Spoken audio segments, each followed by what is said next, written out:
sommes quatre ce soir et donc l'idée c'est que ce soit un débat aussi ouvert bien évidemment et qu'on puisse échanger, c'est surtout le principe de ce Sales Talk. Alors dans nos représentants du Sales Business Club, d'habitude on part des plus anciens mais cette fois-ci on va parler des plus jeunes avec Eddy Slimani. Salut Eddy. Bonjour, bonjour Erwan, bonjour tout le monde. On va également accueillir avec nous, bien connu évidemment des publics rédiciens aussi, Makram Torkani. Bonjour à tout le monde. Et enfin, on va avoir un sales coach aussi qui nous vient alors, spécialement du Canada et du monde anglo-saxon, mais qui est sur Paris et qui nous fait l'honneur d'être présent. Et c'est Laurent Sébarek. Bonjour à tous, merci de m'accueillir. Bienvenue Laurent. Alors, on va voir, je ne sais pas si notre ami également Sylvain Fantoni a pu encore se connecter, mais on fera appel également à lui. Et l'idée de cette rencontre, on va parler du partenariat plus tard, c'est de se poser la question, pourquoi aujourd'hui finalement on a peut-être besoin de se relier les uns les autres pour justement développer le business, mais pour peut-être mieux comprendre l'enjeu aujourd'hui justement de la jouer collectif, c'était aussi de comprendre en quoi le monde des sales a particulièrement changé. Pour se donner un chiffre qui permet peut-être de mettre un peu en lumière le débat, aujourd'hui, on sait à travers des études récentes que finalement, presque les 2 tiers des deals qui se réalisent, en fait, l'ont été en amont du cycle de vente et parce que l'information a été cherchée par le client qui a pu surfer à travers, évidemment, tout un ensemble d'expositions, notamment sur Internet, et qui fait que très souvent, quand vous rencontrez votre client, en fait, il connaît déjà plein de choses de vos services, de vos solutions, et donc forcément, ça change les pratiques de vente. Ce qui nous permet de faire un petit point et d'interroger nos spécialistes et nos praticiens du jour, et avant de se poser la question de pourquoi l'intérêt de cette communauté de sales, c'est de voir ce qui a changé pour eux dans leur pratique, justement dans leur pratique des sales. Et là, on ne va peut-être pas partir du plus jeune tout de suite, mais on va remonter avec des quadras en pleine forme pour voir du coup ce qui a pu changer pour eux ces dernières années. Je me trompe d'abord et on va se tourner vers Makram et Laurent. Et si notre ami Sylvain arrive à se connecter, je ne le vois pas encore dans la salle d'attente, mais en tout cas parmi les participants, mais il viendra aussi témoigner, qui est le directeur du pôle vente de Redis. Makram, est-ce que tu peux nous dire, ta pratique, peut-être dire aujourd'hui quelle est ta position, d'une part, mais peut-être nous expliquer dans ta pratique, toi, de sales, qui a été le grand changement de ces dernières années que tu as pu repérer notamment. Alors, merci. Effectivement, alors Makram, pour ceux qui ne me connaissent pas, moi je suis effectivement intervenant chez Redis. Je suis entrepreneur, parce que j'ai créé plusieurs entreprises, notamment des startups aujourd'hui. Et aujourd'hui, je coach effectivement des startups et j'aide des startups dans leur développement. Et en même temps, je suis investisseur. Voilà, je suis investisseur, donc j'investis dans également des startups. Alors, je dis toujours, et quand j'interviens toujours, c'est qu'un entrepreneur, un chef d'entreprise, c'est un sales. C'est le premier des sales de sa boîte, en fait. Donc, je fais du sales tous les jours. Et ce qui a changé, ce que moi, je vois la grande pratique, j'ai commencé mes premières expériences, c'était avant 2000. Avant 2000, donc Internet, on avait du Liberty Surf. Alors, tout le monde n'a pas la référence, mais on avait Liberty Surf. Ceux qui sourient dans la salle sont des gens qui ont la référence, avec le Liberty Surf avec le modem 56K. Voilà, donc pour vous dire qu'Internet n'était pas encore ce qu'on utilise aujourd'hui, mais nous, on utilisait les pages blanches, des fichiers de prospection que nos managers achetaient. Hein, donc, ils achetaient des fichiers de prospection. Et quand on avait la chance d'avoir un CD Compass, je ne sais pas si vous connaissez Compass, donc le CD Compass qu'on se donnait, on parle de collectif, qu'on se donnait entre sales, ça c'était très intéressant et c'était le must de ce qu'on pouvait avoir. C'est-à-dire on avait dans Compass l'adresse, le nom d'entreprise, le nom du dirigeant, en fait ce que vous retrouvez aujourd'hui dans société.com. Voilà un peu ce qu'on avait. Et donc, après, on appelait standard et on faisait ce fameux passage du barrage secrétaire, du standard, envoyer les plaquettes en version papier. Hein, on nous demandait d'envoyer les plaquettes en version papier ou on déposait les plaquettes parfois dans les entreprises. Donc, ça, c'était avant les années 2000. Après, au fur et à mesure, effectivement, moi, ceux qui ne rigolent pas, ce n'est pas grave. C'est pas la référence, mais c'est l'évolution un petit peu de ça. Et aujourd'hui, on voit que déjà quand Internet est arrivé, quand on a pu utiliser beaucoup les mails, quand on a pu utiliser aussi le début des réseaux sociaux, je vous rappelle aussi pour les plus anciens, Viaduc, hein, qui se transformait en Viadeo. Donc on a beaucoup utilisé Viadeo qui est mort après. C'est le concours des jambons ou Oui, c'est pas le concours des jambons. En fait, on ne vous a pas dit, mais Makram a 152 ans. Vous allez voir quand les autres vont parler, ça va être encore plus. mais effectivement, déjà qu'on a eu les réseaux sociaux, quand Internet, avec Google et d'autres, on a pu récupérer des informations, c'était une évolution majeure, c'est-à-dire la digitalisation des informations et la digitalisation d'autres moyens de connexion que le téléphone ou que la prospection physique. Voilà. J'ai fait cet épisode-là, hein, voilà, c'est le Quadra qui parle avec ça avant 2000. Laurent, je te passe le relais, c'est ça? Alors, Laurent, du coup, qui va pouvoir aussi témoigner. Je vois que Sylvain est arrivé, donc on aura également une même référence pour voir, même question. Hein. C'est quoi le grand changement pour vous que vous avez vécu dans votre vie de sales pour mieux comprendre aussi pourquoi on va essayer de dépasser, évidemment, ce qu'on appelle ce paradigme ou cette situation. Alors, pour ma part, donc moi, je suis Laurent Separek, je suis sales coach. Je différencie ça de la partie formation en tant que telle. Moi, je décompose la vente comme un coach sportif le ferait pour les commerciaux et les dirigeants qui souhaitent s'améliorer dans leur performance de vente. Donc ça, c'est mon point de départ pour vous y situer. Et je collabore dans une entreprise qui s'appelle Winning by Design, qui est aujourd'hui une entreprise dans la Silicon Valley qui va designer la performance commerciale des entreprises avec des playbooks sur toutes les composantes du process de vente. Et pour arriver à ce qui, effectivement, pour moi, a changé par rapport à ce que j'ai connu plus jeune, il y a deux choses. Je ne vais pas parler de l'Internet, etc. Le SaaS, principalement, a changé totalement la vente et la manière dont les entreprises vont engager leurs clients. Et donc, on passe non plus sur de la vente, mais sur de l'accompagnement à l'achat. Et puis également, on est sur une logique de revenus récurrents. Et donc, on n'est plus simplement sur un funnel avec des clients qui arrivent par le haut et qui descendent et qu'on va perdre. Aujourd'hui, en fait, ces trois premières parties du funnel ne sont que le début et la vente n'est que l'engagement, le début de l'engagement du client. Et tout ce qui est important dans la vente se passe surtout après, dans le delivery, si vous me permettez l'expression, de l'impact et de l'orchestration de cet impact. Donc, voilà pour moi ce qui a changé dans la vente, on va dire de manière très claire, le SaaS, les marketplaces, et qui amènent des méthodes de vente qui sont beaucoup plus précises et méthodiques, voire scientifiques, pour arriver à un résultat et influencer de manière positive l'expérience du client et l'amener à acheter de manière récurrente. On est sur une logique de recurring revenue. Sylvain, de ton côté, si tu nous entends, Sylvain Fantoni. Je vous entends. Super. Et donc, toi aussi, qui est à la fois tout en restant jeune, qui a une grande expérience, est-ce que pour toi aussi, à l'instar de Laurent, finalement, la grande révolution de ces dernières années, ce serait cette sophistication dans le cycle de vente à travers des méthodes très pointues ou ce serait autre chose? Je sais pas, puisque c'est vrai que la plupart des méthodologies, même très pointues d'aujourd'hui, sont en vérité issues de pratiques qui ont maintenant 30, 40 ans. Donc, ce n'est pas pour moi l'impact le plus fort. Non, l'impact pour moi majeur et qui a bouleversé notre métier, c'est l'accès à l'information du côté client, de notre côté évidemment, mais surtout du côté client. Notre rôle a complètement été bouleversé par ça. Moi, j'ai connu une époque où on était, nous, les apporteurs de l'information. Les gens nous recevaient pour ça. C'était une de nos fonctions. Il n'y avait pas beaucoup d'endroits où on pouvait trouver de l'info, finalement. Il y avait les salons professionnels, il y avait les magazines professionnels, et puis c'est tout. Et les commerciaux. Donc, on avait un rôle qui était vraiment de venir expliquer ce que l'on faisait, expliquer ce que faisaient nos solutions.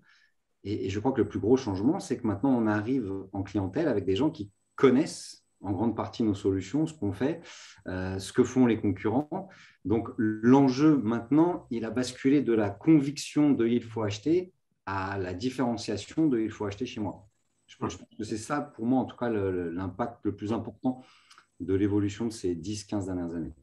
D'où la disparition de technico-commerciaux et l'idée d'aller chercher plutôt le fait de vendre le problème que l'on résout pour le client plutôt que la solution et le produit en tant que tel, c'est ça? C'est ça, et c'est même être en capacité, ce qu'on attend aujourd'hui d'un commercial, c'est être capable de projeter la valeur ajoutée de son offre, mais dans l'environnement très spécifique du client, de ses enjeux et de ses problématiques. Du coup, Eddy, toi qui es plus jeune, donc qui n'a pas connu ces éléments forcément, mais en même temps, on s'aperçoit on peut devenir, entre guillemets, vite obsolète, enfin, ou en tout cas, parce qu'il y a aussi des évolutions, même quand on est encore jeune. Est-ce que toi, il y a déjà des évolutions qui t'ont marqué récemment, justement, dans ton métier de sales? C'est dur de passer après tout ça. Parce que Après, là, il y a des légendes. Là, il y avait ah non, Clayton mais c'est ça. Là-dessus, et honnêtement, c'est Maradona. pas cool, Erwan. On en reparlera après la conf. Ça se paiera. Alors, très rapidement, pour ceux qui ne me connaissent pas, donc, je m'appelle Eddy Slimani, j'ai 31 ans, donc j'ai à peu près maintenant un peu plus de 12 ans d'expérience en tant que commercial dans la tech, plus axé édition logicielle plutôt que ESN. J'allais dire SS2I, mais j'ai pas oublié que vous me traitez de jeune depuis tout à l'heure, donc je vais bien dire ESN. Du coup, aujourd'hui, enseignant, formateur en école de commerce, j'accompagne aussi quelques structures en tant que coach pour développer leur force commerciale. Et actuellement, nos cofondateurs du Sales Business Club, le SBC, qu'on va présenter tout à l'heure avec le partenariat. Moi, le changement le plus important que j'ai pu apercevoir en fait dans ma vie de jeune sales, c'est l'aspect marketing qui a pris une place vraiment importante aujourd'hui. Avant,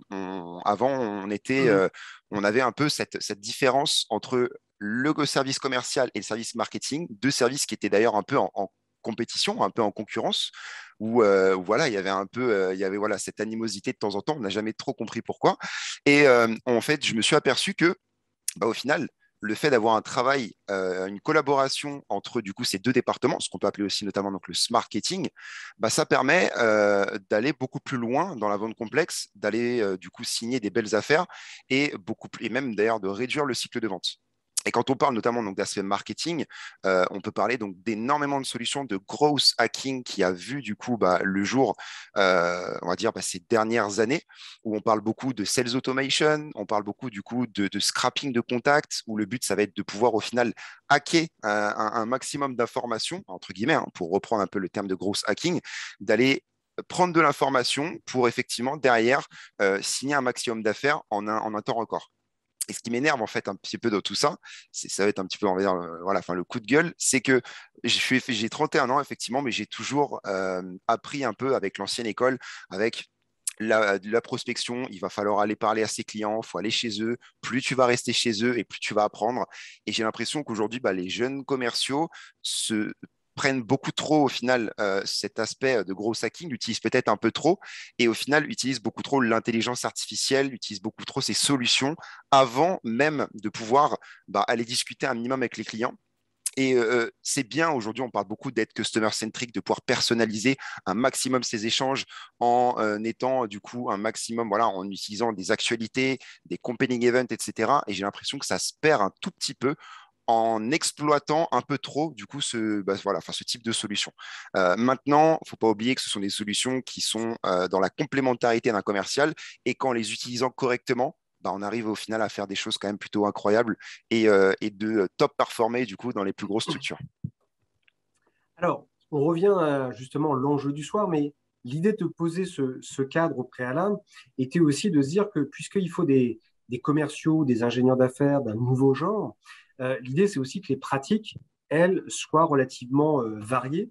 Et on voit et on sait que le monde des sales, en tout cas la fonction sales, fonction commerciale, a souvent malheureusement été un peu déclassée en France par rapport à la finance, au marketing notamment, alors que dans le monde anglo-saxon, on sait que c'est une fonction qui est bien plus valorisée, notamment. Alors, justement, la question qui se posait, c'est la création de collectifs aussi pour défendre tout ça. On a eu et on a des personnes qui sont d'anciens représentants. Je vois Pierre, notamment ici, je fais un petit clin d'œil, notamment pour les dirigeants commerciaux de France, donc les DCF qui ont justement beaucoup œuvré pour cette reconnaissance de la fonction commerciale. Mais on voit que sur le côté et on est plutôt peut-être dans la direction commerciale, mais sur le côté sales, il y a moins ce collectif, alors que l'on sait que sur d'autres fonctions, eh bien, justement, ces collectifs se sont créés. Peut-être deux, trois exemples justement que l'on peut donner avant de revenir sur la partie sales. Notamment, je pense à la fonction RH, puisque ici, et Makram peut peut-être nous en parler, puisqu'il est très concentré, que ce soit la NDRH, le LabRH et ainsi de suite. Il peut peut-être nous en dire deux mots pour voir ce qui s'est joué à travers justement ce type de club ou ce type de communauté spécifique à une fonction. Alors oui, effectivement, sur certaines fonctions, il y a eu très rapidement, tu parlais de la NDRH, Erwan, mais un collectif, des gens qui se sont effectivement mis en place et fédérés autour de sujets autour des RH. Donc, ça parle aussi du Lab RH. Les Lab RH, c'est pareil, c'est sur l'innovation RH. Donc, Lab RH, c'est à peu près maintenant 8 ans. Je faisais partie des startups, effectivement, qui ont cofondé le Lab RH. On est parti d'un constat, effectivement, c'est quand on est nombreux et quand on se met ensemble et quand on discute ensemble et quand on échange ensemble, on est plus fort, on peut aller discuter avec d'autres personnes, on peut aller discuter avec des grands comptes aussi, là si je parle des startups. Au niveau des RH, on peut aller effectivement voir d'autres fonctions dans l'entreprise. Donc on a ce type d'associations qui sont créées pour effectivement de fédérations, pour représenter des fonctions qui n'étaient pas forcément représentées à leur juste valeur auparavant.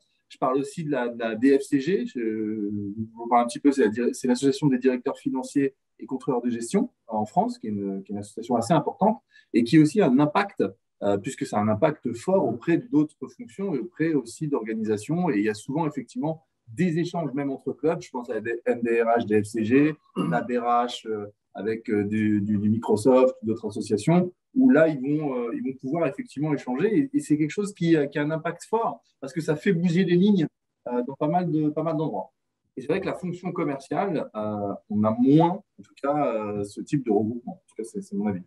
Alors, ça tombe bien, parce que si jamais Pierre veut faire un petit témoignage sur, si tu veux bien, puisqu'on t'a, c'est une bonne surprise, peut-être nous dire un petit mot justement sur notamment le projet des DCF à l'origine, mais en quoi il peut y avoir aujourd'hui, mais ça sera plutôt avec le SBC, on va parler dans quelques instants, mais justement, dans l'origine du projet des DCF, justement, sur quoi voulait porter cette communauté et quel était l'intérêt de se regrouper?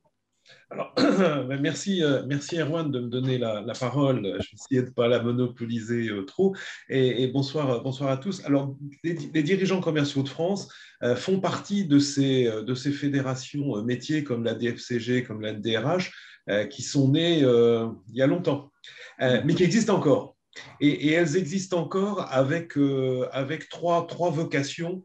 La première, c'est de se faire se rencontrer des dirigeants commerciaux entre eux, comme les DRH entre eux. Et c'est vrai que quand un DRH, comme un directeur commercial, comme un acheteur, etc., il est en haut de sa pyramide, donc il est un petit peu seul, il a besoin d'avoir des lieux de partage avec ses pairs. Ensuite, c'est un lieu également qui est le lien avec les ministères. Donc, avec le ministère de l'Éducation nationale, de l'enseignement supérieur, ces fédérations font bouger les contenus pédagogiques. Les DCF ont participé au BTS Action Co. J'ai défendu le bac pro qui voulait fusionner en bac pro vente, bac pro commerce pour garder au moins en terminale ces deux approches B2B aussi, les licences pro, etc., etc. Et puis enfin, de faire venir des jeunes, d'être attractifs. Et je prends comme exemple le congrès des DCF qui se réunit tous les 2 ans et qui s'est réuni à Clermont-Ferrand il y a 2 semaines. C'est l'occasion de la finale du challenge DCF qui fait travailler des étudiants bac plus 2, 3, bac plus 4, 5 pendant 6-8 mois autour d'un cas concret d'entreprise avec une finale locale, une finale régionale, une finale nationale. Et l'idée, c'est de devenir un métier attractif et on est aidé par l'économie. On est aidé par l'économie parce qu'au niveau des DCF, on se rend bien compte que s'il y a 30-50 ans, c'était bien de faire une école d'ingénieur, aujourd'hui, il vaut mieux faire une école de commerce. Et je dirais en particulier Eurydice. Merci Pierre. Et notamment, ça me permet de rebondir parce que justement, et je vais passer la parole à Eddy, sur maintenant pour entrer dans le cœur du sujet, puisque aujourd'hui, quel est justement l'intérêt? Je finis juste. Pardon, excuse-moi. C'est qu'on a cité différentes évolutions. Il y a un point qu'il faut vraiment mettre en avant, c'est les logiciels de CRM. Qui sont aujourd'hui des logiciels qui permettent justement aux ces deux populations, marketing et vente, de se rencontrer avec un même outil, et donc que le marketing permette aux ventes de pouvoir avoir des deals mieux qualifiés. et de les aider à savoir quoi dire après je dis bonjour et après je dis quoi, hein, donc d'avoir un discours là-dessus. Et c'est vraiment le CRM qui est quelque chose qu'il faut mettre en avant. La difficulté, elle provient du fait que ce sont des technologies pour lesquelles les dirigeants, les managers et les dirigeants n'ont pas été formés. Donc, ce sont des champions du monde d'Excel, mais devant un logiciel de CRM, ils sont un petit peu mal à l'aise. Et vraiment, c'est la génération des jeunes que l'on a actuellement chez Eurydice depuis 4-5 ans. C'est eux qui vont le mieux utiliser les logiciels de CRM, à la fois sur le fond et la forme, c'est-à-dire peut-être aussi sur des nouvelles façons de manager des équipes à travers ces logiciels. Mais tu as raison, Pierre, tout le monde n'a pas eu la chance de faire Eurydice.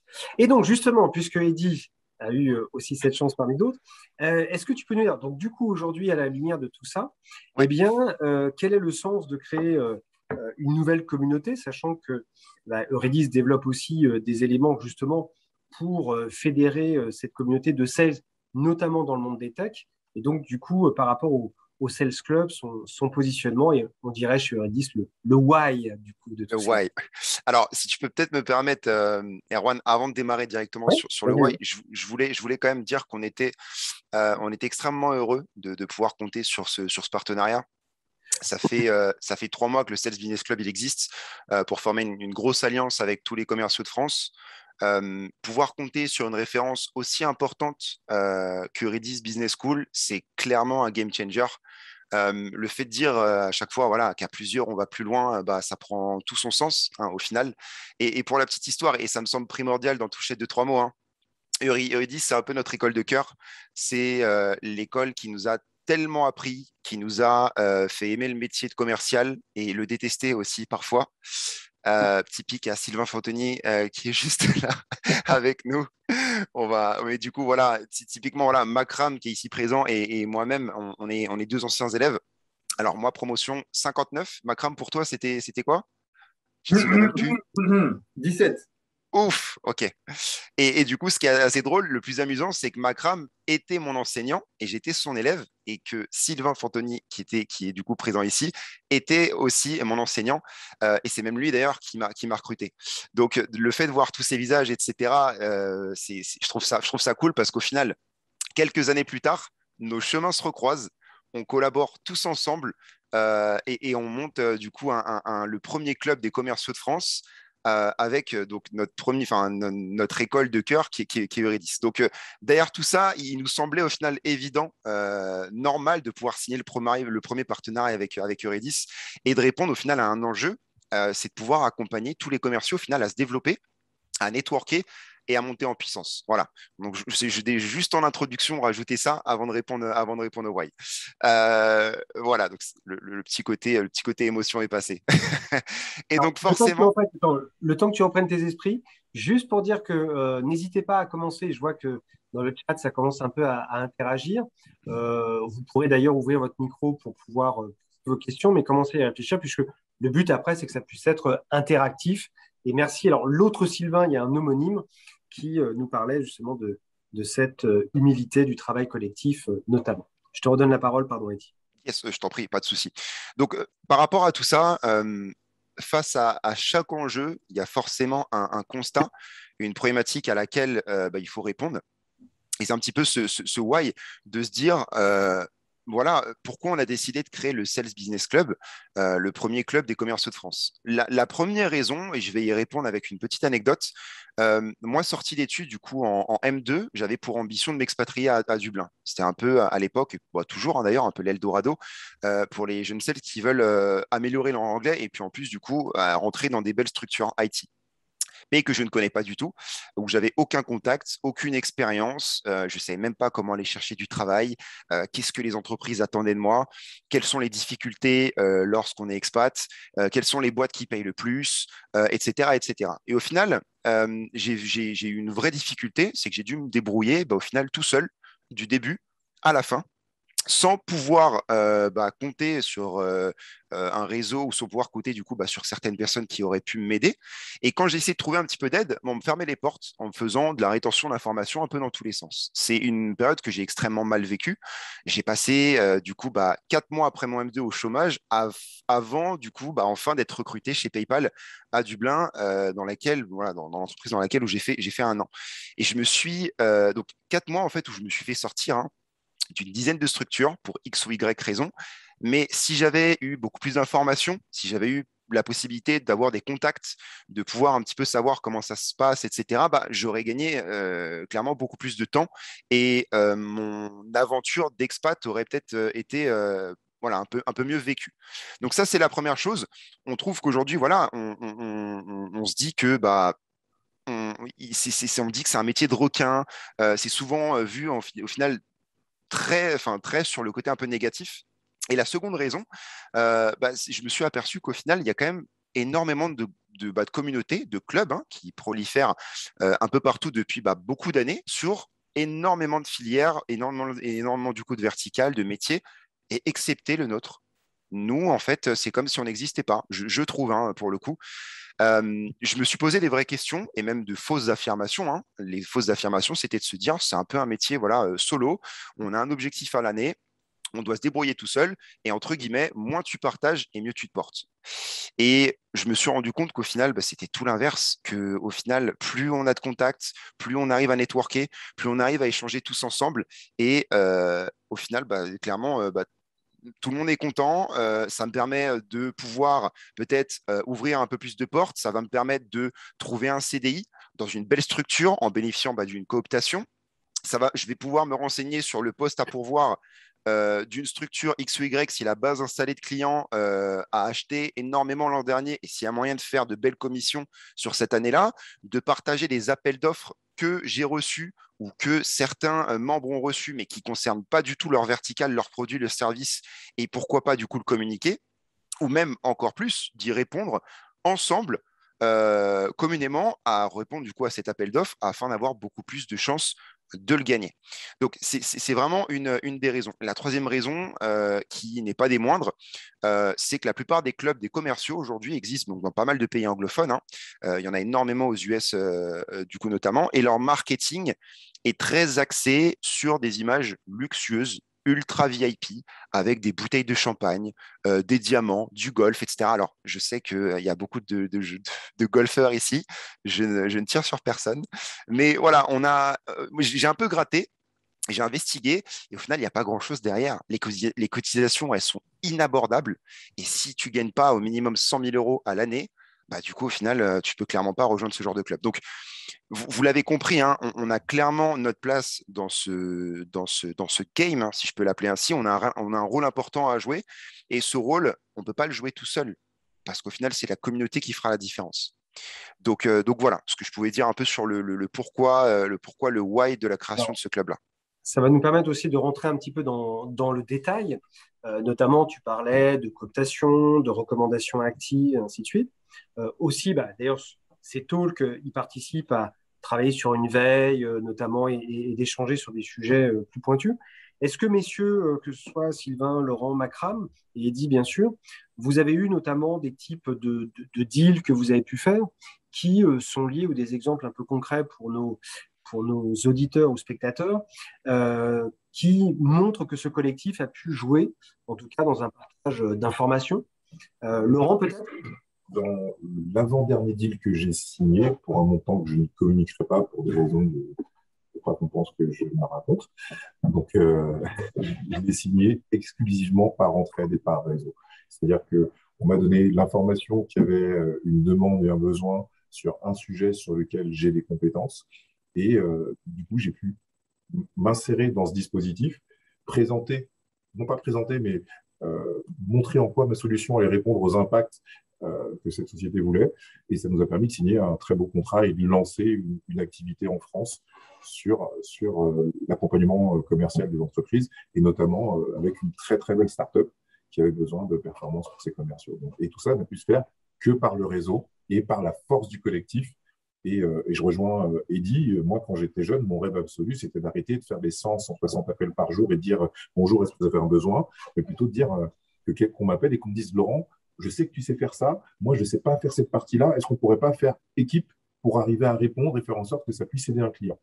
Et j'y suis pas totalement encore, mais mon ambition, c'est qu'avec le Sales Business Club, on puisse faire ça.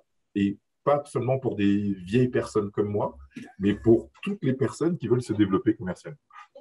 Alors, c'est vrai que ce réseau justement d'entraide, il existe aussi déjà dans le club des alumni, qui est le Redis Business Club là-dessus, mais c'est comment on peut justement aussi l'étoffer. Est-ce que Sylvain ou Makram, vous avez vous-même des exemples un peu concrets là-dessus qui permettraient de montrer l'intérêt justement ou en quoi le collectif a pu aider? Oui, tout à fait. Alors moi, je pensais aussi Allez, Makram et Sylvain ensuite. Sylvain ensuite. Je pensais aussi notamment dans des ESN où j'ai déjà participé en travaillant dans une ESN à des appels d'offres communes entre ESN où on pourrait se dire, bah voilà, entre deux ESN, une concurrence très forte parce que le marché est très concurrentiel, beaucoup d'ESN en France.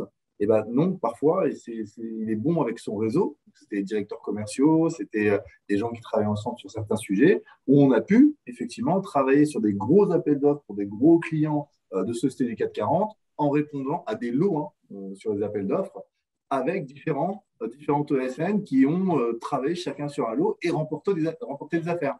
Mais c'est toujours pareil, ça reste encore quelques exemples comme ça qu'on a de temps en temps sur certains appels d'offres, certains gros appels d'offres où on ne peut pas tout faire tout seul et donc on va appeler effectivement son réseau pour travailler ensemble et gagner des affaires ensemble.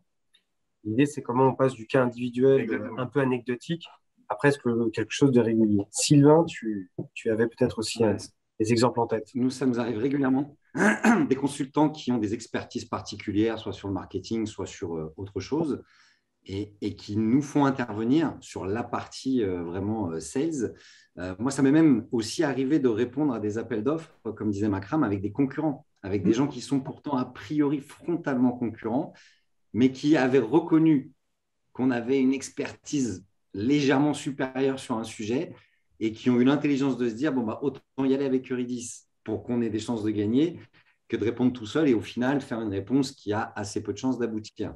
Donc, même avec des gens qui sont, que je ne citerai pas aujourd'hui, mais qui sont vraiment des concurrents frontaux.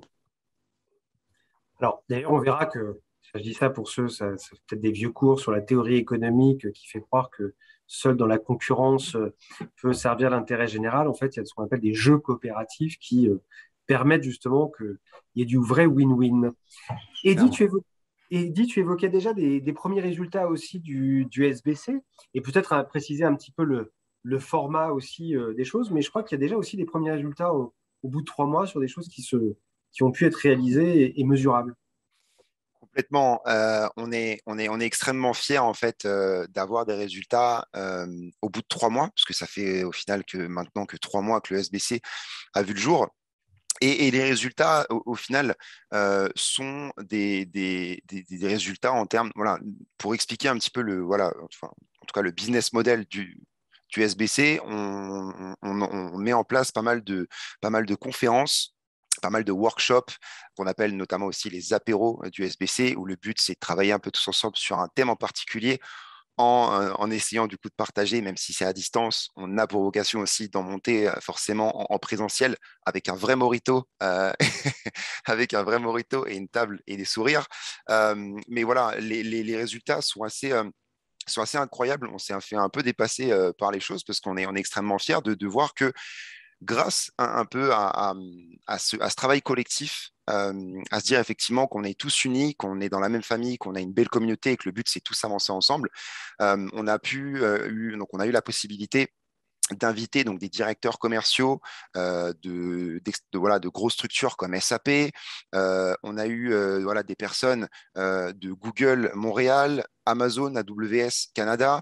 On a eu forcément donc du Snowflake à Amsterdam. Donc on a eu vraiment en fait des invités de marque qui vraiment sont dans le business et qui ont énormément permis de développer aujourd'hui donc la marque.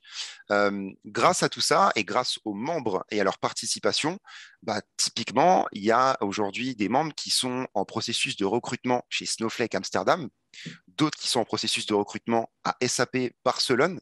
On a eu beaucoup de membres qui nous ont dit que leur visibilité sur les réseaux et notamment sur LinkedIn a explosé, ce qui leur a permis du coup de recevoir beaucoup d'offres de chasseurs de tête, leur proposant donc des postes, que ce soit en France ou même du coup à l'étranger, en Europe et même en dehors de l'Europe. Et tout ça, au final, c'est même pas grâce à nous, c'est-à-dire que c'est grâce à la communauté et le fait de se dire qu'on est tous là pour s'entraider. Il y a, si vous voulez, une onde, mais super positive, qui fait que on veut tous avancer ensemble et qu'on a exactement tous le même but.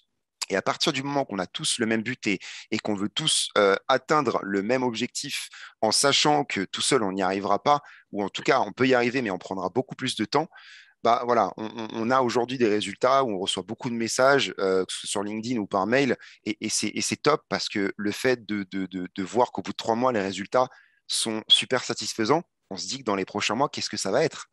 Donc voilà, moi, ça me donne le sourire parce que voilà, tous ces résultats font partie d'un travail en amont qui est, on va pas se mentir, a été quand même assez important.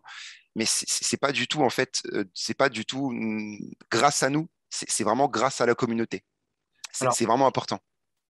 justement, alors n'hésitez pas, hein, si certains vous souhaitez poser des questions en direct, il suffit, vous le dites, et en tout cas, vous faites un petit signe et je vous donne le micro, si vous voulez soit réagir ou interroger les éléments. Si on prend, alors on voit bien, bah, d'ailleurs, on est en train de le faire sur le côté veille d'une part, ou sur le côté actualité et partager ses actus à travers bah, des talks de ce type.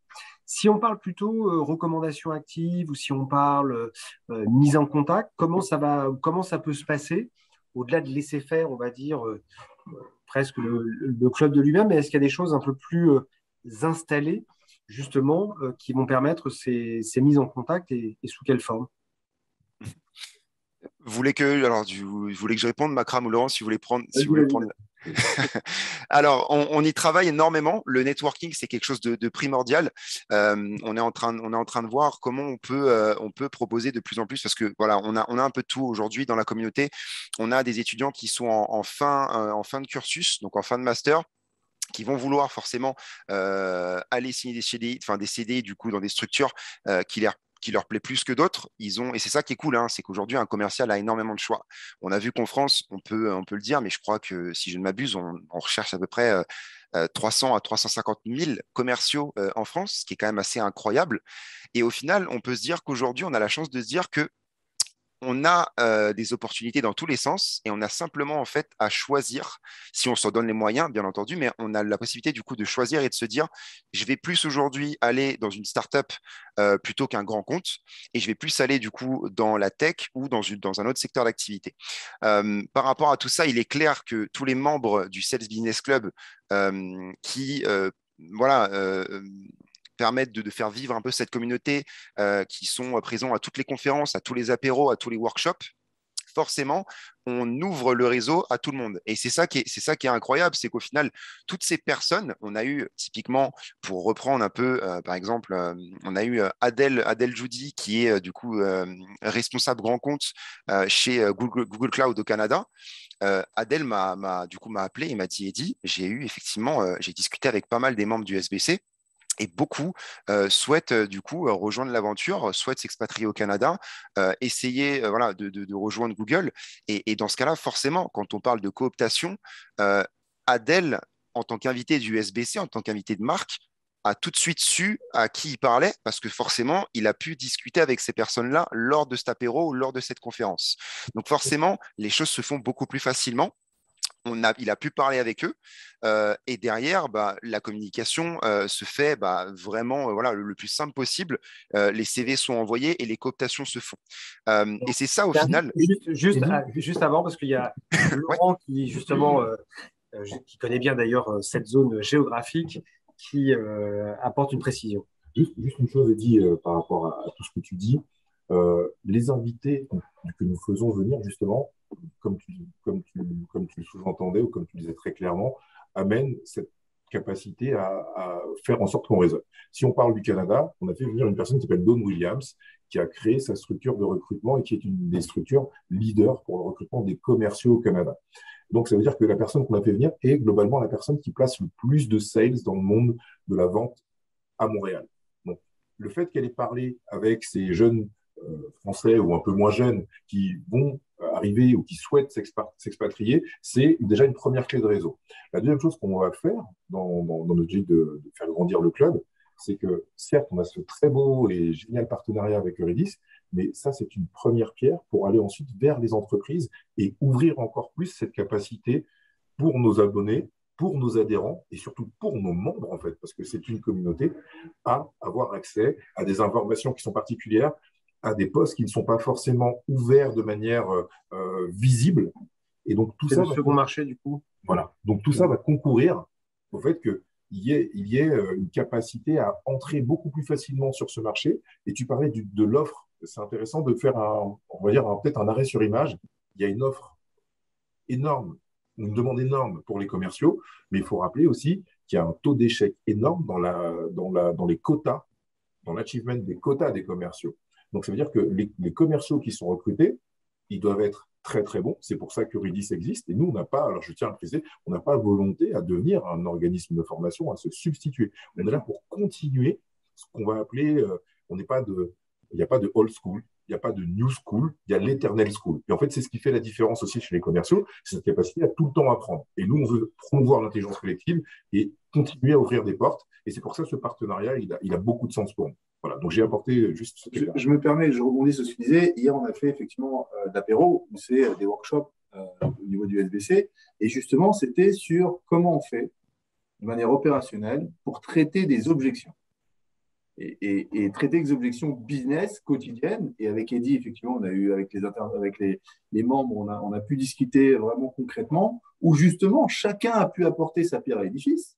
Chaque membre a dit, voilà moi ma technique pour avoir quand j'ai cette objection-là, voilà ce qui fonctionne moins bien, ça j'ai testé, ça j'ai pas testé. Et c'est très riche, on est resté même plus que ce qu'il fallait rester par rapport au timing qu'on avait attribué, parce que c'était très riche et chacun a pu apporter sa connaissance de l'objection qu'il peut avoir dans la prospection, qu'il peut avoir dans la négociation, qu'il peut avoir. Et c'est ça aussi qu'on apporte, et c'est ça qu'on veut apporter aujourd'hui avec le Sales Business Club et avec cet échange entre pairs, entre sales, où on va apporter justement nos connaissances communes.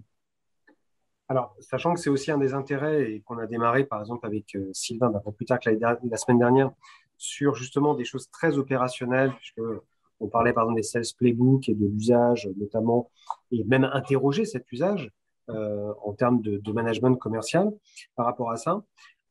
Très concrètement, justement, sur la partie workshop où on parlait de différents niveaux, cette communauté, elle se constitue comment? Puisque tu parlais de cotisation, alors non pas à 100 000 $, mais, ou en tout cas bientôt, mais comment ça se passe très concrètement sur qui accède, puisque là on a des étudiants, est-ce que les étudiants peuvent y accéder dès le début, voilà, est-ce que il y a des systèmes un peu premium, comment tout ça se passe, sans rentrer dans les détails de l'offre absolument, mais en tout cas pour donner un peu des grandes lignes, messieurs. Si vous me permettez, Ouais. on peut être membre déjà à titre gracieux. On donne l'accès en fait à toute l'information via une newsletter de manière totalement gracieuse et aussi par le biais de LinkedIn qui est le canal que tout le monde aujourd'hui, en tout cas dans le business, utilise le plus. Ensuite, effectivement, on peut monter on va dire en gamme avec des accès aux conférences, des accès aux workshops ou apéros. Et puis, on a rajouté dernièrement une petite chose en plus parce qu'on s'est rendu compte que le public qu'on avait souhaitait aussi avoir des moments individualisés. Donc, on a lancé un moment individualisé qui peut être pour n'importe quel type de demande, que ce soit du conseil de carrière comme un conseil bien particulier qu'on souhaite avoir dans le process de vente. Donc, tout ça, on n'est pas là pour faire la promo, on est là pour expliquer pourquoi avoir une communauté est important. Et en fait, nous, ce qu'on veut, et je tiens à juste préciser un point, si on est mal aimé, c'est forcément qu'on est aussi responsable de ce qui s'est passé. Le commercial, je vois le commentaire de Sylvain qui fait l'emphase sur le fait qu'on est interdépendant, on fait partie d'une équipe, a toujours eu cette image très rockstar, très lone wolf, qui est tout seul et qui va chercher à avoir la gloire. Et effectivement, ça ne nous a pas aidés. Et il y a toujours ce type de comportement, il ne faut pas se cacher. Mais l'idée, maintenant, c'est de s'inclure vraiment dans une structure et de ne pas être avec une petite épicerie, son petit commerce dans la structure et de casser l'ADN, de casser la culture qui est en train d'être mise en place dans une entreprise. C'est de participer à sa croissance, d'apporter à un client des solutions qui vont non pas être des solutions imposées, mais une solution qui va permettre de fonctionner réellement et d'apporter de la croissance à cette structure. Donc, c'est ce qu'on promeut. C'est pour ça que le collectif est intéressant. C'est pour ça que le fait d'apprendre ensemble, en plus de ce que vous faites dans une école ou dans une entreprise, a du sens.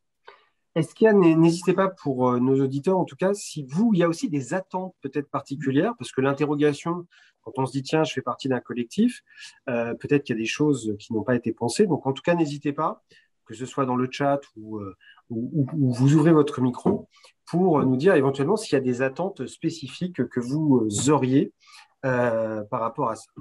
Alors, Pierre, si tu tapes Sales Business Club, normalement, sur LinkedIn, tu dois le trouver. Je te confirme que la page existe, et même l'invitation.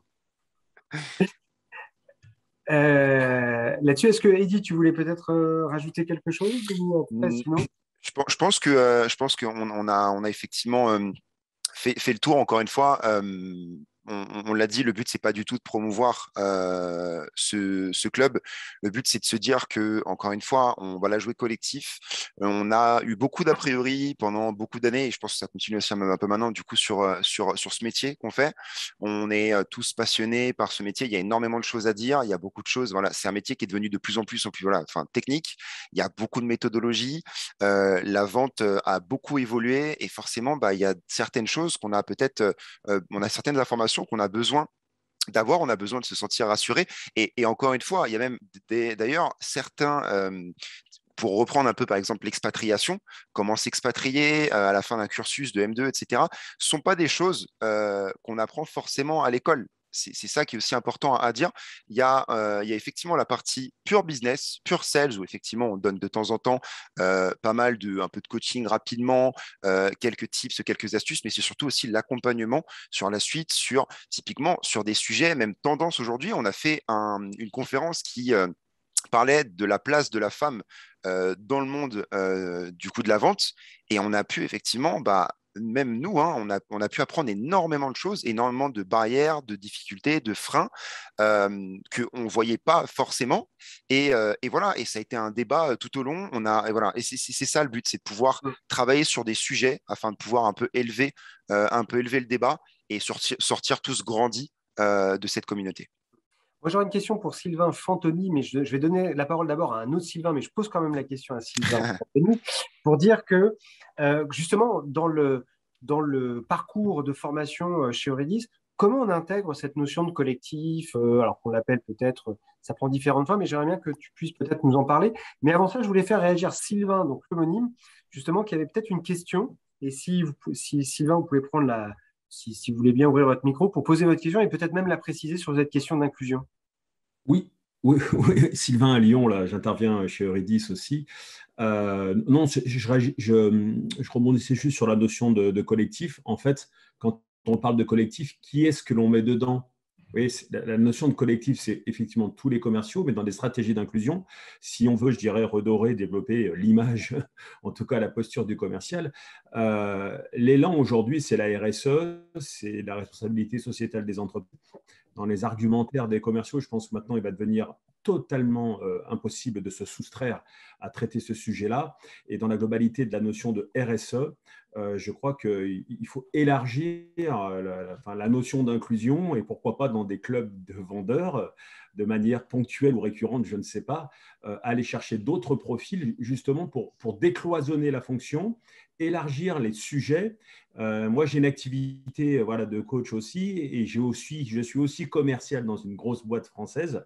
Et actuellement, les sujets principaux traités par cette entreprise dans laquelle je travaille, qui s'appelle Air France, en fait, c'est la RSE, c'est le développement durable, c'est-à-dire élargir le champ de sujets des commerciaux auprès des clients, ce qui viendrait positionner la fonction du commercial au-delà de sa simple valeur, entre guillemets, de vendeur. Merci Sylvain. Alors, c'est un mauvais exemple ce soir, puisque là, nous donnons l'impression d'être dans un club très masculin, mais Eddy a bien fait de rappeler que hier, ou non, plutôt la semaine dernière, il y avait justement une spéciale 16 Business Club justement sur la féminisation de la fonction.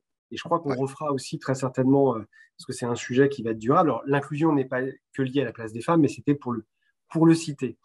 Et vous avez raison, parce que ça va faire partie des thématiques importantes. L'autre Sylvain, donc Fantoni cette fois-ci, je voulais revenir à ma question justement sur, parce que là, ça fait déjà près de 50 minutes que nous sommes ensemble, le temps passe vite, justement sur la place de ces formes collectives dans le parcours de formation. Comment ça intervient chez Eurydice et comment c'est mis en place? Alors, déjà, je pense que tous les formateurs, moi le premier, quand on a des groupes devant nous, on les invite à déjà faire ce premier network extrêmement fort qu'est la promo, c'est-à-dire déjà avoir cet esprit collectif. Et quand on commence à l'avoir à l'échelle de sa promo, assez naturellement, on se dit, OK, je peux le démultiplier sur l'ensemble du réseau Eurydice. Et puis, on a même été plus loin, puisque sur cet esprit de recommandation, d'inter-recommandation, on a une journée qui est dédiée à ça maintenant dans le programme du Master Filière, qui s'appelle Recommandation active, et sur lequel on ne traite que de ce sujet pendant toute une journée avec des intervenants qui sont tous issus du networking, du réseau, que ce soit le BNI, pour citer un des plus connus d'entre eux, ou d'autres réseaux de type Superconnecteur ou autres. On fait intervenir ces spécialistes pour justement ancrer cette bonne pratique. Et comme le disait très justement Laurent Sébarek tout à l'heure, c'est tellement plus agréable d'être dans cet environnement, d'appeler des gens de la part de quelqu'un ou d'être même carrément mis en relation directement par une tierce personne, plutôt que de faire du call calling toute la journée, que c'est fou qu'on n'y dépense pas plus que ça d'intelligence collective et plus d'énergie. Donc, on a mis en place une journée dédiée à cette thématique. Je crois qu'il y a aussi parfois des choses autour du lobbying et des stratégies d'influence, mais c'est encore un peu autre chose. Mais en tout cas, cette dimension collective est importante. Alors, ce soir, c'est un peu la soirée des homonymes. Et donc, il y a peut-être un Laurent, étudiant chez Eurydice, s'il veut bien poser sa question. Et il y aura alors, Maïvec, mais il y a peut-être l'autre Laurent qui va vous répondre. Laurent, alors, sur l'apport, en tout cas, justement, si vous voulez bien ouvrir votre micro, si c'est faisable. Vous m'entendez? Oui. Du coup, bonsoir à tous. Je pense qu'il y a pas mal de personnes ici qui me connaissent déjà. Mais Laurent, du coup, je suis étudiant en MBA actuellement chez Eurydice. Et ma question, c'est plus approfondir ce partenariat entre Eurydice et le SBC. Savoir concrètement qu'est-ce qu'il pourra nous apporter à nous, étudiants actuellement, étant directement concernés. Je comprends bien la possibilité du coup de participer à des conférences, des apéros, de réseauter. Maintenant, je pense que la dimension, on va dire, financière a été prise en compte du côté des fondateurs, qu'il n'y a pas énormément d'étudiants, on va dire, foncièrement, qui aujourd'hui vont accepter, ou en tout cas vont spontanément s'abonner au club. Donc, je crois qu'on a bien compris le concept et la question Laurent. Alors, il y a peut-être un autre Laurent d'ailleurs qui va répondre, mais ça peut être aussi Eddy ou Makram, notamment. Donc, en gros, là, Laurent, ce que tu me demandes de faire, c'est de définir avec toi tes critères de décision et de disqualifier le prix. En gros, c'est ce que tu me demandes. C'est ça? Oui ou non? C'est le problème quand on discute avec des commerciaux. Parce que si c'est ça que tu me demandes, on va pas faire le coup tout de suite. Mais on peut gérer ça. Maintenant, pour te répondre, je ne vais pas te répondre. Tu sais pourquoi? Parce qu'il y a peut-être parmi nous des gens qui sont du Sales Business Club et je préférerais que ces gens se signalent à toi et que tu leur poses la question. C'est-à-dire que ce que je vais te dire n'aura pas la valeur que tu escomptes de toute manière parce que je suis partie prenante, je suis membre. Moi, je ne dis pas que je suis fondateur ou cofondateur, je suis membre du SBC. D'accord? C'est ma fonction. Je suis comme tous les autres membres, je n'ai pas de niveau supérieur. Je suis membre. Donc, c'est un membre qui devrait te répondre, mais qui n'est pas, comme moi, impliqué dans la fondation et qui te dira, par rapport à sa situation, s'il est étudiant ou pas, ce qu'il en retire et ce qui est bien. C'est pour ça que je ne veux pas te biaiser, parce que moi, forcément, si tu m'écoutes, tout est fantastique, ou tout devrait paraître fantastique, mais je préfère que quelqu'un dans l'assistance, ou que tu connais qui adhère, parce qu'il y a des élèves de Eurydice qui adhèrent de manière payante, et s'ils le font, c'est qu'il y a cet intérêt, mais je ne veux pas te biaiser en me donnant la réponse. Alors, Eddy donnera une réponse, mais est-ce qu'il y a d'autres, puisque le challenge a été lancé éventuellement aux membres du club. Donc, en tout cas, s'il y a d'autres membres qui veulent peut-être un peu expliciter l'apport, et on donnera quand même des éléments de cotisation, sachant qu'il y a plusieurs choses, puisque Laurent disait tout à l'heure qu'il y a des éléments à la fois gratuits d'adhésion spécialement aussi pour Eurydice, mais avec des éléments premium. Alors, qui relève le challenge de Laurent Sébarek de la communauté pour éventuellement donner son avis ou expliquer qui justifierait le prix.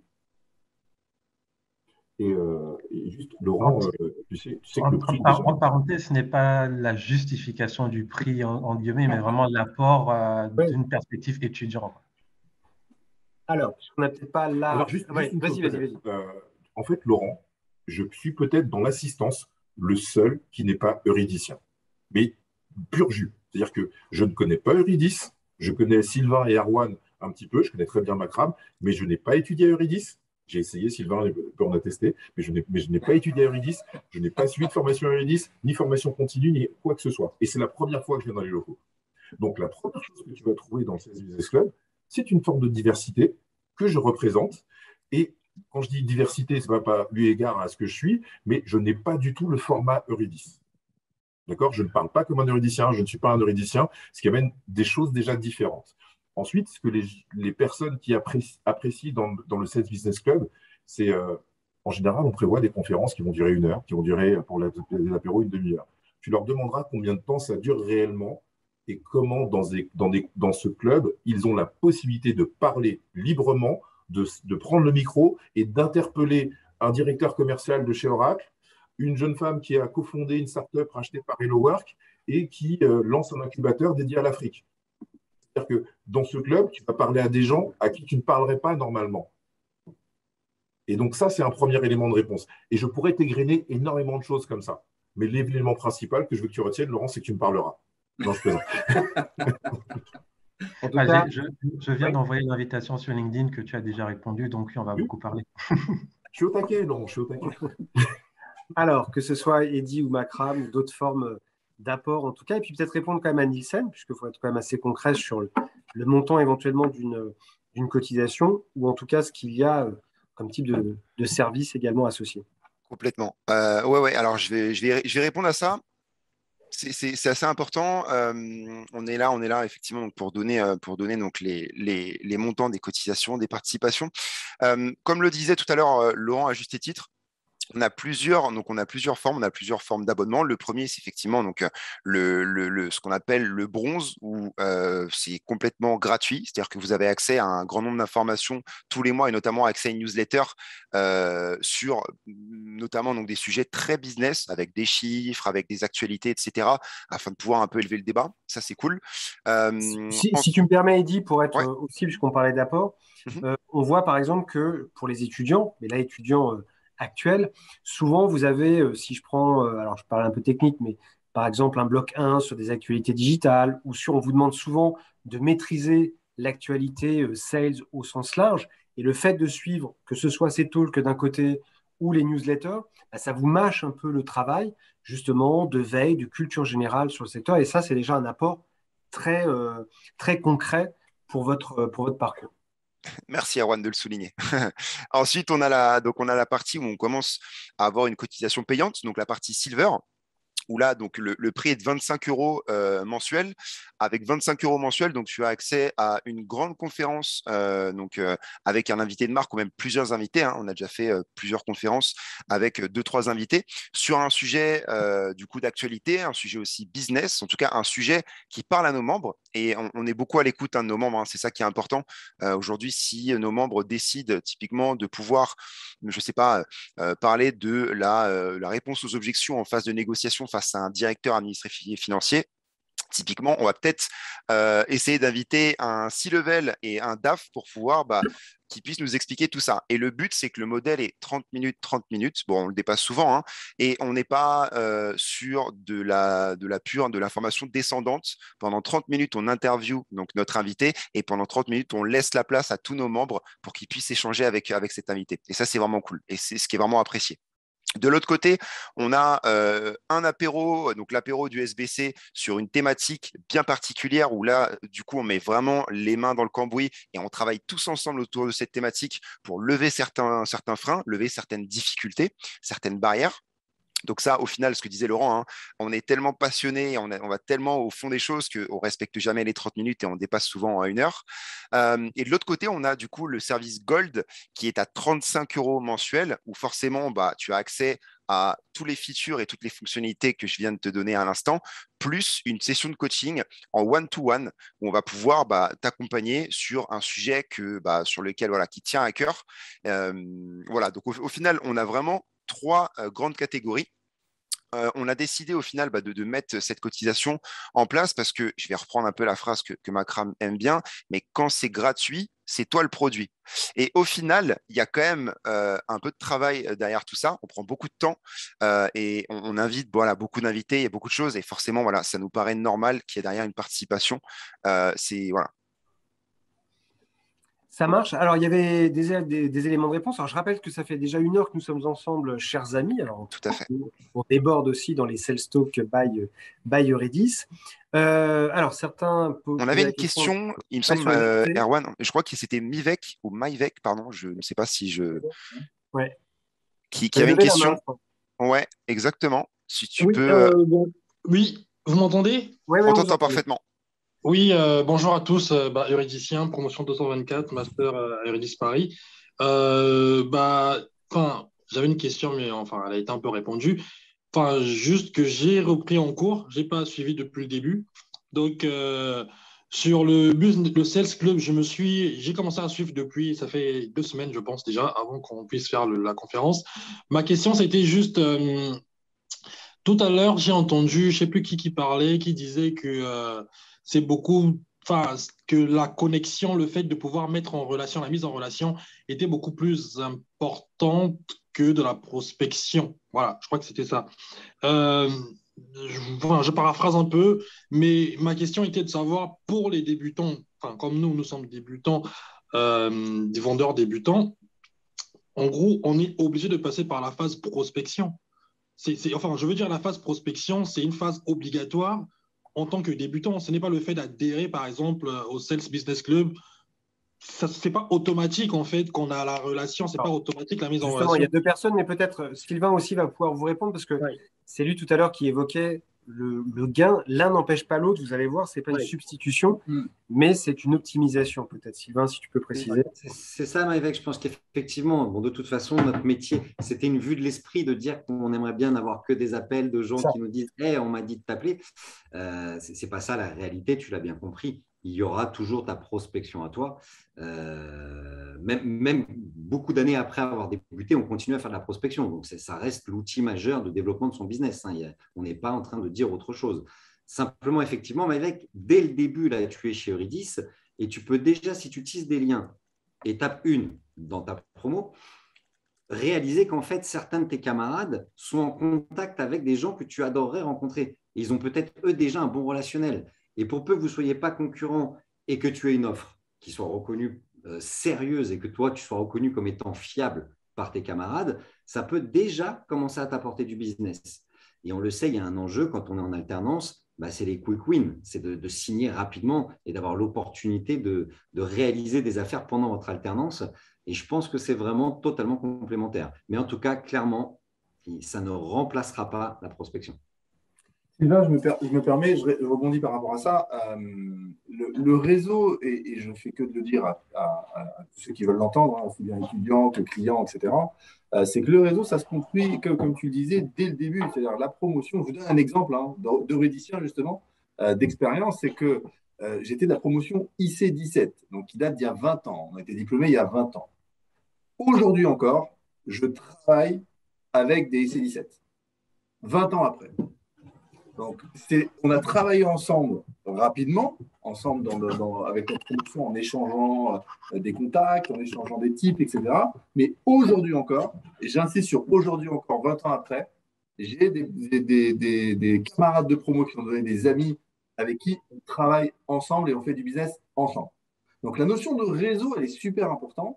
Laurent, c'est pareil, on se connaît depuis très longtemps. Eddy, comme il a dit, c'était mon étudiant. On travaille aujourd'hui ensemble aussi. Erwan, on se connaît depuis longtemps. Sylvain, c'est pareil. C'est ça la notion de réseau. Et c'est cette notion qui est très importante à assimiler dès le départ et très rapidement. C'est qu'il faut construire son réseau le plus tôt possible et après alimenter, bien sûr, et entretenir son réseau. C'est normal. Et c'est comme ça qu'on fera du business. Mais je suis complètement d'accord. La prospection fait partie, c'est l'ADN de notre job, du job de sales. On ne peut pas y couper. Alors, avant de passer la parole à Pierre qui a levé la main, je prends un exemple, et c'est pour ça qu'on utilise souvent la notion un peu de galaxie. C'est-à-dire que vous allez avoir ou de cercles. Votre premier cercle, en l'occurrence, quand vous êtes euridicien, c'est le cercle Eurydice. Mais ensuite, vous avez des cercles qui se chevauchent les uns les autres. Et justement, l'intérêt du SBC, c'est que parfois, il y aura des gens qui vont être euridiciens à l'intérieur, mais pas que, ça va élargir. Et puis, le but aussi, c'est que vous ayez souvent plusieurs cercles qui vont permettre d'accéder à soit des C-level, soit en tout cas des personnes qui vont être des contacts qualifiés. Pierre, tu voulais ajouter, sachant qu'on va bientôt conclure, les amis, mais la discussion se poursuivra bien évidemment. Ok, juste 2 points sur la recommandation, parce que je ne veux pas faire ici l'éloge de la recommandation, elle est amplement faite. Mais déjà, bien sûr, la recommandation, on parle de recommandation professionnelle. Donc la recommandation, elle s'inscrit dans l'action de prospection. Dire que le commercial garde la main sur sa stratégie commerciale en ciblant les entreprises et à l'intérieur des entreprises les personnes qu'elle veut rencontrer et de regarder par rapport aux réseaux sociaux qui peut lui permettre de se mettre en relation. Et c'est dans ce sens que la mise en relation est importante. Et pour demander des recommandations, je dirais simplement qu'il faut être recommandable soi-même. Et c'est là où le cercle est vertueux, parce que pour pouvoir demander la recommandation auprès de quelqu'un, il faut avoir fait un bon job, il faut avoir une bonne relation, et ça s'inscrit dans le temps. Et le temps, comme tu le disais, ça commence dès l'école, dès Eurydice. Voilà, je donne deux exemples de personnes qui m'ont appelé pour me proposer Un, c'était la vente d'un logiciel comptable et financier dans une grande banque, donc c'est déjà des budgets de 150 à 200 000 euros, et ça s'est fait du jour au lendemain. Donc, en termes de quick signature, j'ai jamais vu mieux. Et puis l'autre, c'est un directeur général qui m'a appelé pour me demander de former ses équipes commerciales. Et tout ça parce que, à travers le personal branding, on peut mettre en relation des gens, et puis on peut également alimenter son réseau. Une chose que j'ai apprise lorsque j'ai fait mon MBA à l'EM Lyon et que je continue à faire, c'est de souhaiter la fête aux gens que je connais à travers mon carnet d'adresses. Alors, Google me permet de souhaiter l'anniversaire, mais ça, c'est un petit peu intimiste, il faut déjà bien connaître les gens, mais la fête, c'est plus possible, pour autant qu'on ait des calendriers qui permettent d'avoir les fêtes. Mais même si on se trompe, c'est pas grave. Le fait de régulièrement dire bonjour, sans enjeu, simplement dire bonjour, je suis présent, qu'est-ce que tu deviens, ça fait partie du travail de réseau, et la recommandation est beaucoup plus facile quand on tisse des relations dans le temps que quand on arrive one shot à dire voilà, j'ai besoin de signer tout de suite, est-ce que tu peux m'aider? Vas-y. De rebondir ça. Pierre, je suis complètement d'accord avec toi, je suis vraiment en phase avec toi. Je vous donne un exemple. J'étais en cabinet de recrutement, c'est l'une de mes premières boîtes que j'ai créées, c'est un cabinet de recrutement. Tous les ans, pour les vœux de fin d'année, je m'obligeais à rédiger des cartes de vœux manuscrites que j'envoyais à tous mes contacts. Et quand je dis je m'obligeais à rédiger cartes de vœux, c'était 200, 250, voire 300 cartes de vœux manuscrites avec un message pas identique, c'est-à-dire un message particulier pour chaque personne. Et comme tu disais, Pierre, c'est simplement pour dire bonne année, je pense à toi. Et j'avais des super retours. Et c'est ça, alimenter le réseau. Et c'est aussi appeler, comme tu disais, Pierre, appeler juste pour savoir comment tu vas. On prend un café, comment tu vas. Et c'est pas forcément appeler pour dire j'ai une solution à te vendre, j'ai un produit à te vendre, etc. Alimenter le réseau, c'est une philosophie. Je vais appeler ça comme ça, mais c'est une philosophie. Et ça se fait tous les jours. Moi, tous les jours, je passe 1, 2, 3, 10 appels parfois pour prendre des nouvelles, des contacts, de prospects, de clients, de personnes avec qui je collabore et qui font partie de mon réseau pour simplement savoir comment ça va, comment je peux t'aider. Moi, la phrase que je dis le plus, c'est comment je peux t'aider. Et vous verrez, puisqu'on on parlait parfois de sport collectif, justement, le sport, et souvent le mérite d'un sport, c'est de se pratiquer assez régulièrement. Pas forcément d'en faire une fois de manière très intense, mais c'est plutôt la petite régularité au quotidien. Et du coup, je crois que c'était Maïvec, mais pour tous nos étudiants qui nous écoutent, et pas que, eh bien, c'est la régularité dans l'action de ce que vous allez faire pour pouvoir proposer et en tout cas vous mettre en contact. S'il y a d'autres interventions, puisque, chers amis, ça fait déjà plus d'une heure et 1h10, et on voit que le sujet, on n'est qu'au début de tout cela. Peut-être Adèle qui lève la main, mais on est sur les une ou deux dernières questions, ou en tout cas, ou remarques en tant que telles. Adèle. Oui, bah moi j'ai été intervenant à la première conférence du CS Business Club, puis ça m'intéressait aussi de participer à cette conférence en tant qu'ancien euridicien. Mais moi je voulais juste rebondir sur la question qui a été posée par rapport au tarif du CS Adèle, Business Club. Je suis désolé, vous êtes obligé de dire votre numéro de promo parce que c'est un. 58. Ah, 58. d'accord, Donc, parce que là, il y a des. Ok. les anciens. Puis j'ai fait l'ICD aussi quand vous étiez directeur. Bon. Et Adèle, tu rappelles ta fonction peut-être? Donc moi je suis account exécutif chez Google à Montréal. Donc, je suis basé au Canada. Puis moi, en fait, je voulais juste rebondir sur, par rapport au tarif du Sales Business Club, parce qu'il y avait une question là-dessus. Ce que j'ai envie de dire, là, l'ignorance, ça coûte beaucoup plus cher là, qu'un 10, un 25, un 35 euros. Si on peut avoir un job à 100 000 à l'année, des packages à 100 000, voire plus, je pense qu'on est totalement gagnant et puis que c'est plus que rembourser le Sales Business Club. Et puis, dites-moi si je me trompe, Eddy, Laurent, puis Makram, je pense qu'il n'y a pas de lock-in. Vous ne verrouillez pas les adhérents, c'est-à-dire qu'ils peuvent souscrire et se retirer quand ils le souhaitent. Non. Voilà, donc en fait, je voulais juste rebondir là-dessus, c'est que l'ignorance, pour moi, ça coûte beaucoup plus cher que ça. Et puis moi, j'aurais aimé avoir ça en tant qu'expat. Et puis pour avoir fait toutes les choses moi-même, j'aurais vraiment aimé avoir un accompagnement ou connaître des personnes qui auraient pu me coopter chez des éditeurs ou dans des compagnies qui m'intéressaient.